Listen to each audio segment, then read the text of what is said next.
Good morning, it's Christina, the caregiver. I had an interesting conversation with some people this morning, fun conversation, but an interesting one. Somebody asked me what's up with the Christmas decorations being up so early, and traditionally I am the person who's like, they do not go up until after Thanksgiving, and I've always been like that. And honestly, for the past few years, we just put up my mother's American Girl dolls, a scene for Christmas. As a caregiver, the big family Christmases, and the big family celebrations really didn't happen much anymore.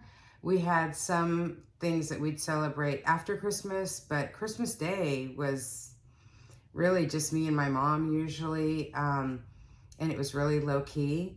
But in 2022, my mother died, December 28th, and Christmas Day was horrible. Christmas Day, the week of Christmas, she was in end-of-life coma, and Christmas Day, I basically just sat and worried that today was going to be the day she passed, and I prayed to God to send somebody to help me get her brief cleaned up with me, because her body was very heavy because she was in a coma, and she was a thin woman, but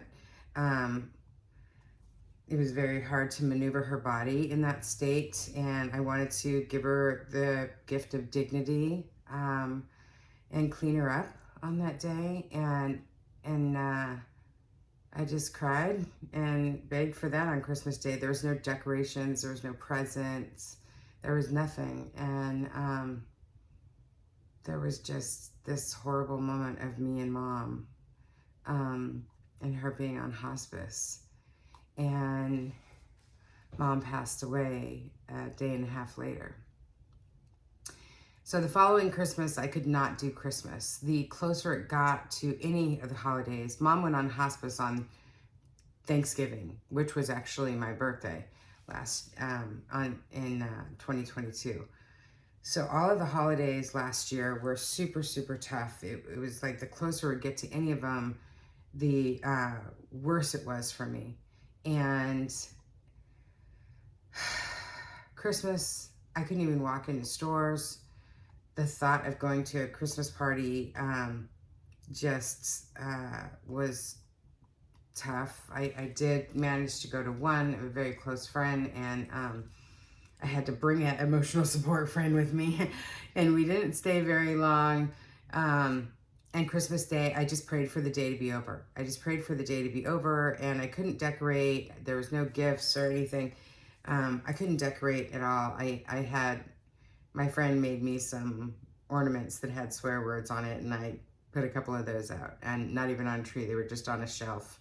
I was just very anti-Christmas, anti-holidays. So fast forward to this year, I was getting more and more nervous that Christmas was coming, and those emotions were very, very heavy. Because it's not only my mom, my father passed away as well in 2022. So I have no family that I get to celebrate Christmas with, the family that I normally would celebrate Christmas with, my mom and my dad. And no calls on Christmas, no hugs on Christmas. And so it's tough. And so I thought, I'm going to try. And so what I did was, I thought, if I start decorating now, it'll get easier. So maybe I'll experience some peace and some joy on Christmas this year, because I'll be able to ease into it. I'll have time to ease into it. And I've found for me that a form of dealing with my grief is art, and crafting, and so I've been obsessively crafting because the heavier the emotions are, the more crafts that happen. Anybody who is friends with me on Facebook can see every time you see a new craft, it means I've had an emotion. Um, but yeah, so that's what's with that. And I also had somebody ask, what is the timeline till you're back to normalcy with caregiver recovery? And because all of this is caregiver recovery, right? Like my Christmas journey is caregiver recovery. Like with my dad, I would have missed my dad, but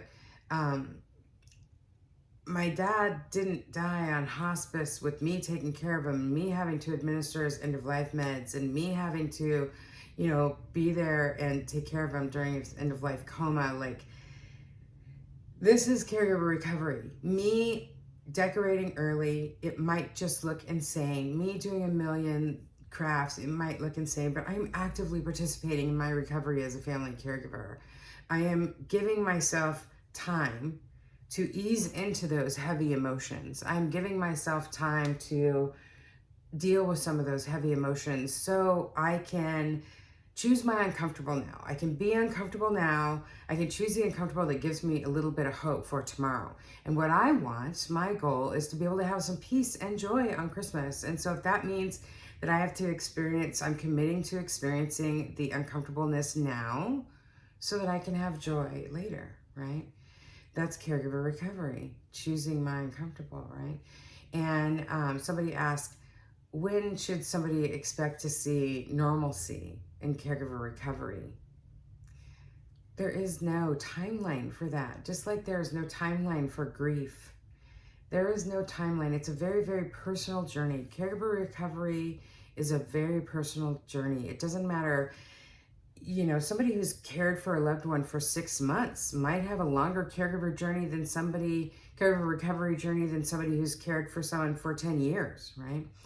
It is a very, very personal journey. There's no timeline. You get to decide when you are feeling like a normal person again, like you're back to yourself or you're back to your new self or whatever it is, right? And frankly, when that happens, if you're anything like me or a lot of the other people I've talked to, one day you'll just be doing your deal and you'll think, oh, wow, it just feels normal to be me today, right? I know who I am today. I'm not feeling that displacement of what happens after your journey ends of who am I? And you realize you've been okay for a while, right? So this is caregiver recovery. You do what you need to do, and you choose your uncomfortable. As long as you're not hurting anybody else and you're not hurting yourself, you find ways to create a little bit of hope and walk through creating a new life. So, whatever you need to do this holiday, because the holidays are not easy, whether you're walking through grief or whether you're walking through caregiver recovery, I wish you a good holiday and a good preparation for the holiday, and that you just experience a couple moments of peace. That's it. That's it.